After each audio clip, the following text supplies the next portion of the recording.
Early 20s में या early 30s में अपना घर, अपनी गाड़ी या सेविंग्स 10 लाख का या 20 लाख का बनाना कितना मुश्किल है, राइट। लेकिन मैं कुछ ऐसी चीज़ें अभी आपको बताऊंगी जिससे कि आपकी ये मुश्किलें आसान हो सकती है। अगर आप कॉलेज गोइंग हैं, टीनेजर हैं, या फिर अर्ली 20s या अर्ली 30s या अर्ली 40s क्यों ना हो, किसी भी उम्र के क्यों ना हो, ये सीक्रेट फॉर्मूला अगर आपको पता चल गया तो आई एम श्योर आप अपना बैंक बैलेंस को आगे बढ़ाने से रोक नहीं पाओगे।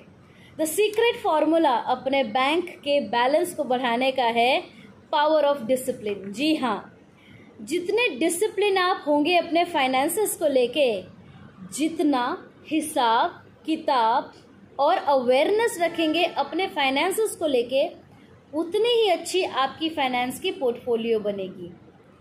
जी हाँ, पता है, ऐसा नहीं कि स्मार्ट लोग होते हैं और रातों रात वो करोड़पति बन जाते हैं। ऐसा नहीं होता कि एक दिन लॉटरी लग के वो सब कुछ कर लेते हैं। जी नहीं, it is the power of discipline जो हमारे बड़े बुजुर्ग फॉलो किया करते थे। वो निवेश किया करते थे, LIC में हो, लैंड में हो, गोल्ड में हो, तो वो महीने के महीने वो निवेश किया करते थे। That is the power, okay, of investing in different portfolio. अलग अलग पोर्टफोलियो में निवेश करने से उनको जो बेनिफिट मिलता था, तो उसकी वजह से वो कभी घर बना सकते थे, कभी गाड़ियाँ खरीद सकते थे और अपने बच्चों के एजुकेशन को फंड भी कर सकते थे। तो ये डिसिप्लिन उनको बचपन से ही उनके पेरेंट्स के अंदर में था कि जॉब लगी, LIC बनाओ, LIC ले लिए, अब घर बनाने की कोशिश करो, घर के लिए आपको इतनी सेविंग्स करनी पड़ेगी। लेकिन आपका और मेरा जनरेशन या वो टीन का जो जनरेशन है, वो पावर ऑफ डिसिप्लिन पे कैसे काम करेगा? बहुत ही सिंपल और बहुत ही आसान है। The power of discipline for finance is starting small. अब ये नहीं कि आपका 50,000 का इनकम है या 20,000 का इनकम है और आज मैं एक्साइटेड हो गया हूँ कि मैं आज बहुत पैसे सेव कर डालूंगा। ऐसा अगर आप करेंगे, आई एम श्योर आप लंबे रेस के घोड़े नहीं बन सकते। तो क्या करना है? बहुत ही सिंपल, बहुत ही आसान है। पावर ऑफ डिसिप्लिन को फाइनेंस में लाने के लिए हमेशा छोटा कदम रखना बहुत ज़रूरी है। निवेश उतना करें जितना आपके खर्चों को फर्क नहीं पड़ेगा, क्योंकि बड़े बड़े वीडियो में सबने कहा है 20%, अपने सैलरी का 30%। अब इतने साल तक मैंने सेव किया ही नहीं था, 1 रुपये भी सेव करने की आदत नहीं थी, और सडनली मैं अपने सैलरी का बड़ा चंक निकाल के सेव करूं।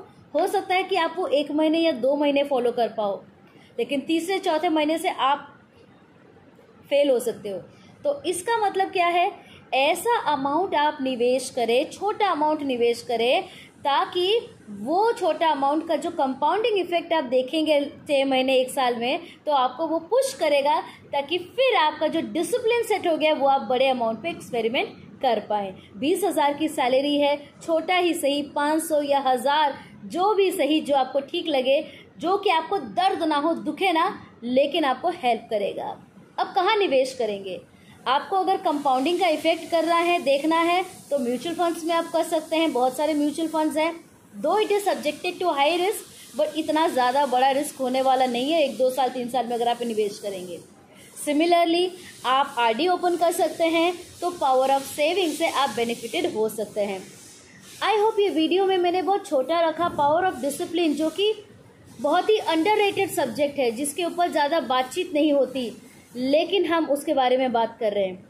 तो power of discipline start small but start today. छोटा ही सही, 1 रुपये ही सही, स्टार्ट तो करिए। पावर ऑफ कंपाउंडिंग देखे तो आप बहुत चक्के हो जाओगे, राइट। चलो, I hope you like this video. अगर सही आप अच्छा लगा, पसंद आया, तो like, share and subscribe. Thank you, नमस्कार। This is Jyoti Upadhyay, your life coach, signing of.